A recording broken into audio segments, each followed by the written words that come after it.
L'Éternel, c'est l'appellation qu'a donné Oliver Tan, qui était l'un des cousins de Calvin, au Dieu du tétragramme. Je vais lire un peu dans la version BJC. Nous sommes dans Genèse chapitre 2, verset 7. Or, il y avait Dieu forma l'homme de la poussière de la terre. Nous savons que Dieu ici n'est pas un nom, mais Dieu c'est un titre.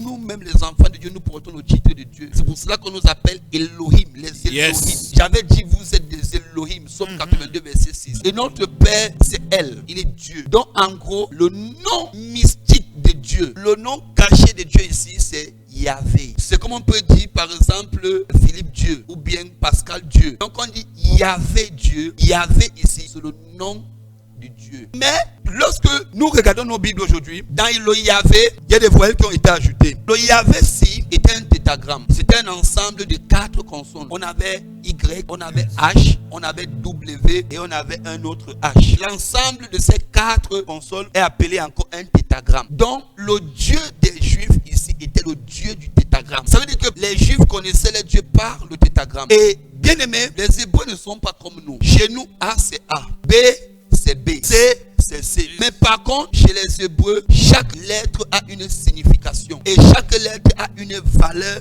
numérique. Donc aujourd'hui, on va étudier les lettres du nom de Jésus, les lettres du nom de Dieu. Et on va aussi étudier les valeurs numériques de chaque lettre. Ok, vous avez écrit là en haut tétragramme. Nous avons la première lettre du tétragramme qui est Y. Vous voyez en haut là, où on a mis entre parenthèses Yahvé. Après le tétragramme, nous avons 4 consonnes. Nous avons Y, nous avons H, nous avons W, nous avons H. Et en bas maintenant, nous avons l'écriture en hébreu. Commencez à lire de la droite vers la gauche. Vous voyez la première lettre qui est comme une virgule à l'angle. C'est ça le Y chez les Hébreux. Et comme je vous ai expliqué, chez les Hébreux, les lettres ont des significations. Chez nous, Y c'est Y. Mais chez les Hébreux, la première lettre du Dieu du tétragramme était la lettre Yod.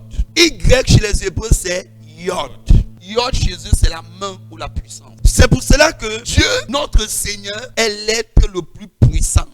Amen. Parce que son nom commence par Yod. Son nom commence par la puissance. Yes. Power. Ça veut dire que tu ne peux pas avoir la main de Dieu sans la puissance de Dieu. Vérité, daddy. C'est pour cela que le Seigneur Jésus a dit, si c'est par la main, le doigt de Dieu que je chasse les démons. Ça veut dire que dans la main, il y a une dimension encore de la main qu'on appelle le doigt. Donc, pour chasser les démons, on n'utilise même pas toute la main. C'est le doigt. Écoutez bien aimé, lorsque la main de Dieu est dans ta vie, tu dois savoir que dans la main, il y a déjà le doigt. Yes. Donc, pour chasser les démons qu'on voit dehors, le démon qui te tourmente, on n'a pas besoin de la main de Dieu, on a besoin du doigt de Dieu. Yes. La deuxième lettre du nom du Dieu du tétragramme, c'est H, ou encore appelé Het. Het ici, c'est la louange ou le souffle. Or, quand on parle du souffle, ici on parle du nouma. Or, le nouma ici parle de l'esprit. Yes. C'est pour cela Hey. c'est pour cela que le Seigneur disait, l'heure vient, elle est déjà là, où les vrais adorateurs